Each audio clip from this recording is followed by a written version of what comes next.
दोस्तों, अगर आप भी मिलीनियर बनना चाहते हैं, वो भी बिल्कुल ही ऑटोमेटिक तरीके से, तो आप इस वीडियो को लास्ट तक जरूर से देखें। आइए मैं आपको यहाँ पर मिलाता हूँ तीन दोस्तों से, जिसमें से पहले दोस्त का नाम है राहुल, दूसरे का विजय और तीसरे का मोहन। और ये तीनों बचपन के दोस्त होते हैं और आपस में हर बात को शेयर करते हैं। और ये बात है तब की, जब इन तीनों की उम्र थी 15 साल। राहुल के पिता एक स्टॉक ब्रोकर थे, जिस कारण उनके कई सारे इन्वेस्टर फ्रेंड भी थे। और कई सारे इन्वेस्टर राहुल के पिता से मिलने उनके घर आते रहते थे। और वो इन्वेस्टर्स और राहुल के पिता के बीच में अक्सर शेयर मार्केट की बातें चलती रहती थी, जिसे कि राहुल सुना करता था। तो इसी बात से राहुल का भी इंटरेस्ट स्टॉक मार्केट में बहुत ज्यादा बढ़ गया था और उसने अपने पिता से इस बारे में डिस्कस किया कि स्टॉक मार्केट में वो कैसे इन्वेस्ट कर सकता है। तो उसके पिता उसके इस इंटरेस्ट के बारे में जानकर बहुत ही ज्यादा खुश हो गए और उन्हें जितना भी स्टॉक मार्केट का नॉलेज था उन्होंने उसे राहुल को दे दिया। और राहुल अब पूरी तरीके से रेडी था अपने इन्वेस्टमेंट करियर को शुरू करने के लिए। फिर राहुल ने यह जरूरी समझा कि उसे ये नॉलेज अपने दोनों दोस्तों के साथ भी जरूर से शेयर करना चाहिए, ताकि वो भी इन्वेस्टमेंट के रास्ते को समझे और अच्छी वेल्थ को क्रिएट कर सके। इसी थिंकिंग के साथ राहुल अपने दोनों दोस्तों को अपने घर पे बुलाता है और उसने कहा कि देखो यार, मेरे पास पैसों की तंगी से आजाद होने का एक तरीका है, जिसे कि मैं तुम दोनों को भी उस बारे में बताना चाहता हूँ। और उसने बस इतना ही कहा था कि उसके दोनों दोस्त बोल पड़े कि पैसे की तंगी किसको है, पैसे की तंगी हमें तो नहीं है, हमें अच्छी पॉकेट मनी मिल रही है और हमारी स्कूल की फीस हमारे पेरेंट्स भर देते हैं। और तू किस बारे में बात कर रहा है, हमें तो कुछ समझ नहीं आ रहा।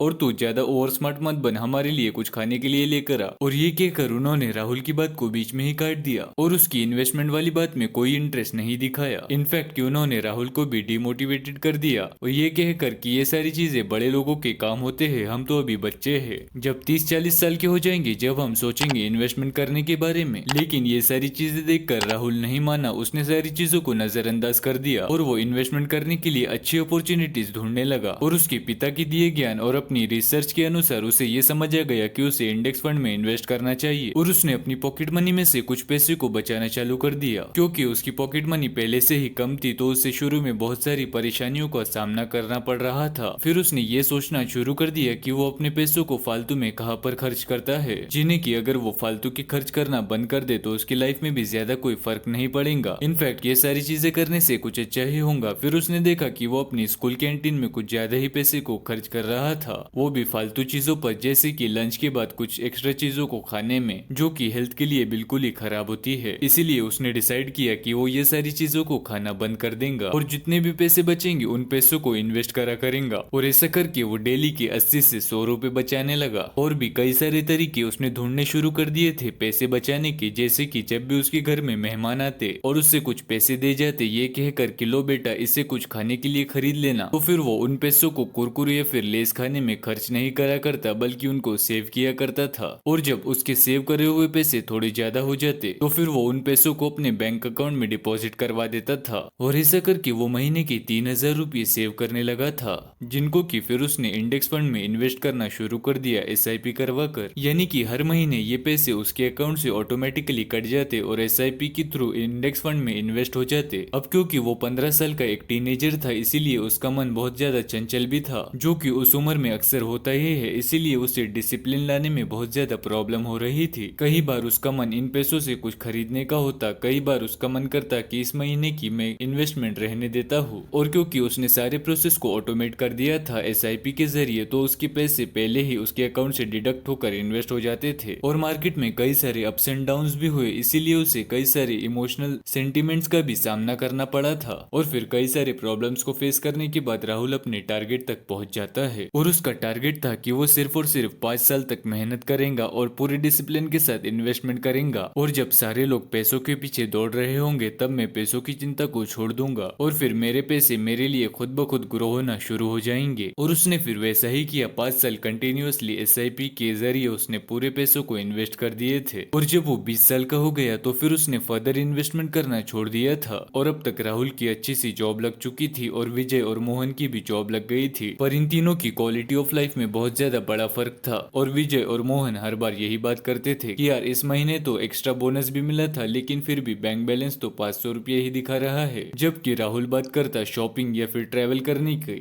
अब वो अपने पैसे का पूरा इस्तेमाल एंजॉय करने में करा करता था और वो बहुत ही ज्यादा कम सेव करा करता था इमरजेंसी या फिर कोई दूसरी चीजों के लिए। और उसका ये केयरलेस एटीट्यूड देखकर विजय और मोहन दोनों ये सोच में पड़ गए कि यार हमारी इतनी ज्यादा कंजूसी करने के बाद और इतनी इतनी सारी सेविंग करने के बाद भी इतनी ज्यादा प्रॉब्लम रहती है। और इसको देखो, ये तो थोड़ा सा भी टेंशन नहीं ले रहा है और बस शॉपिंग और ट्रैवल ही करता जा रहा है। पैसों के बारे में इतना ज्यादा ज्ञान देने वाला लड़का पैसों के लिए इतना ज्यादा केयरलेस हो गया है। और इसको ऐसा क्या हो गया है? ये सिर्फ इसकी केयरलेसनेस है या फिर कुछ और? चलो इसी से पूछ लेते हैं। और वो दोनों राहुल के पास चले जाते हैं और राहुल से पूछते हैं और वो उसे कहते हैं कि यार देखो, हम तीनों की सैलरी भी सेम है और खर्चे भी सेम है। इनफैक्ट तू हम दोनों से कुछ ज्यादा ही खर्च करता है, लेकिन तुझे पैसों की तंगी नहीं सताती क्या? पैसों की तंगी किसको है? पैसों की तंगी राहुल उसी लहजे में कहता है जो कि विजय और मोहन ने उससे पहले कहा था, जबकि राहुल इन दोनों को इन्वेस्टमेंट समझाने की कोशिश कर रहा था। हाँ ठीक है, नहीं है तुझे पैसे की दिक्कत, लेकिन हमें भी तो बता कि तूने ऐसा क्या कर डाला। तब राहुल कहता है कि मैंने आज से 5 साल पहले तुमसे कहा था कि चलो इन्वेस्ट करते हैं, लेकिन तुम दोनों तो माने ही नहीं। पर मैंने अपने इन्वेस्टमेंट को कंटिन्यू रखा। मैं कंटिन्यूअसली 5 साल तक 3,000 रुपये मंथली इन्वेस्ट करता रहा और अब मैं अपने फ्यूचर के लिए बिल्कुल ही सिक्योर हूँ और मुझे फ्यूचर की चिंता करने की जरूरत नहीं है। मेरे पैसे मेरे लिए और भी ज्यादा पैसे बनाते रहते हैं और वो भी मेरे किसी इन्वॉल्वमेंट के। इसीलिए मैं अब जो भी कमाता हूँ उन सारे पैसों को मैं सिर्फ एंजॉय करता हूँ। और ये सारी चीजें बता के राहुल वहाँ से चला जाता है और विजय और मोहन ये दोनों वापस से आपस में डिस्कस करने लग जाते हैं। और विजय कहता है कि यार राहुल तो बहुत ही ज्यादा होशियार निकला, ये सही कहता था यार, लेकिन हम ही पागल थे जो कि इसकी बातों को बिल्कुल भी नजरअंदाज कर दिया करते थे। चलो कोई बात नहीं, लेकिन देर है दुरुस्त है, हम अभी स्टार्ट कर देते हैं। इसमें मोहन कहने लगा कि यार मुझे नहीं लगता कि इसमें कुछ सही है। एक तो स्टॉक मार्केट बहुत ज्यादा रिस्की होती है और राहुल ने 5 साल पहले स्टार्ट किया था, तब हो सकता है उसकी किस्मत बहुत ज्यादा अच्छी हो, लेकिन अब मौका हमारे हाथ से निकल चुका है, हम बहुत ज्यादा लेट हो चुके हैं। और मोहन ने इन्वेस्टमेंट करने के आइडिया को ड्रॉप कर दिया। और फिर विजय ने कहा लेकिन मैं तो इन्वेस्टमेंट करके रहूंगा और वो भी राहुल से ज्यादा ही करूंगा। और विजय ने पूरे 7 साल तक 3,000 रुपए की मंथली इन्वेस्टमेंट करता रहा और उसके बाद उसने भी इन्वेस्टमेंट करना छोड़ दिया। अब ये तीनों 27 साल के हो चुके हैं और इन तीनों की शादी भी हो चुकी है, लेकिन अभी भी तीनों की फाइनेंशियल कंडीशन बिल्कुल ही डिफरेंट है। वहीं अभी राहुल और विजय अपने फ्यूचर को लेकर टेंशन फ्री रहते हैं, लेकिन मोहन अभी भी अपने फ्यूचर के लिए बहुत ज्यादा टेंशन में रहता है। और मोहन ये सोचता है कि आगे चलकर मेरे ऊपर और भी ज्यादा फाइनेंशियल बर्डन बढ़ने वाला है और इतनी महंगाई के जमाने में मैं इतनी कम सैलरी से कैसे कर पाऊंगा। तो फिर अब थोड़ी देर और ज्यादा सोचने के बाद उसे रियलाइज होता है इन्वेस्टमेंट करने के लिए। तो फिर और ज्यादा सोचने के बाद उसे इन्वेस्टमेंट करना रियलाइज होता है और वो विजय के साथ कांटेक्ट करता है और उससे अपनी सारी बातें सुनाता है कि यार मैं बहुत ज्यादा गलत था और तू सही कह रहा था और मैंने भी तेरे साथ इन्वेस्टमेंट शुरू कर दिया होता तो बहुत ज्यादा अच्छा हो गया होता, लेकिन अब मैं क्या करूँ, अब मैं तो बहुत ज्यादा लेट हो गया हूँ। तो अब उससे विजय ने कहा कि कोई बात नहीं, देर से ही सही, तुम्हें अभी एहसास तो हो गया है, तुम अभी से अपने इन्वेस्टमेंट को शुरू कर दो, लेकिन बस इसके लिए तुम्हें थोड़ा ज्यादा इन्वेस्टमेंट करना होगा। तो अब मोहन भी अपने इन्वेस्टमेंट को 3,000 रुपए की मंथली SIP से शुरू कर देता है, लेकिन 5 या फिर 7 साल के लिए नहीं बल्कि सीधा 38 साल के लिए, इस माइंडसेट के साथ कि मैं चाहे सबसे ज्यादा लेट हूँ लेकिन मैं सबसे ज्यादा इन्वेस्ट करूंगा। और 38 साल के बाद अब तीनों 65 साल के हो चुके हैं और यहाँ पर राहुल ने मंथली 3,000 रुपये 5 साल के लिए इन्वेस्ट किए थे, वहीं पर विजय ने 3,000 रुपये 7 साल के लिए मंथली इन्वेस्ट किए थे और इन दोनों को अब इन्वेस्टमेंट करने की कोई जरूरत नहीं थी। और दूसरी ही तरफ मोहन ने 38 साल तक 3,000 रुपये महीना दर महीना इन्वेस्टमेंट करना शुरू कर दिया था। तो अब देखते हैं इन तीनों में से सबसे ज्यादा अमीर कौन बना है और किसने सबसे ज्यादा वेल्थ एक्यूमुलेट करी है। अब दोस्तों आप यहाँ पर देख सकते हैं कि नंबर 1 पर है राहुल, जिसने की टोटल इन्वेस्टमेंट कितनी करी है, तो उसकी टोटल इन्वेस्टमेंट थी 1,80,000 रुपये। वहीं पर दूसरी तरफ विजय ने अपनी टोटल इन्वेस्टमेंट करी थी 2,52,000 रुपये और वहीं पर सबसे ज्यादा इन्वेस्टमेंट मोहन ने करी थी जो की है 13,68,000 रुपये। और दोस्तों मैं यहाँ पर अज्यूम कर रहा हूँ कि इन तीनों ने सिमिलर जगह पर इन्वेस्ट किए थे और उनको 15% एनुअल कंपाउंडेड रिटर्न्स मिले थे। अब दोस्तों मैं आपसे यहाँ पर एक सवाल पूछता हूँ कि इन तीनों के इन्वेस्टमेंट अमाउंट को देखकर आपको क्या लगता है किसकी सबसे ज्यादा वेल्थ बनी होगी, हमें नीचे कमेंट करके जरूर से बताएं। आई होप इसमें से सबसे ज्यादा लोगों का आंसर मोहन होगा। अब दोस्तों यहाँ पर मोहन की लगभग 38 साल के लिए इन्वेस्टमेंट करने के बाद उसकी वेल्थ बनी है लगभग 7 करोड़ रुपए, जो कि सबसे ज्यादा है या फिर नहीं वो आपको जल्दी पता चल जाएगा। लेकिन अब सेकंड नंबर पे है विजय, जिसने की टोटल इन्वेस्टमेंट 2,52,000 की करी थी और दोस्तों विजय की वेल्थ हो चुकी है 9 करोड़ रुपए, जो कि मोहन की वेल्थ से 2 करोड़ रुपए ज्यादा है। और दोस्तों अगर आप इतने में ही हैरान हो गए हैं तो दिल थाम के बैठिए, क्योंकि राहुल की इन्वेस्टमेंट इन सब से कई ज्यादा हो चुकी है। अब यहाँ पर राहुल ने सिर्फ और सिर्फ 5 साल के लिए इन्वेस्टमेंट किया था और सिर्फ 1,80,000 रुपये इन्वेस्ट किया था।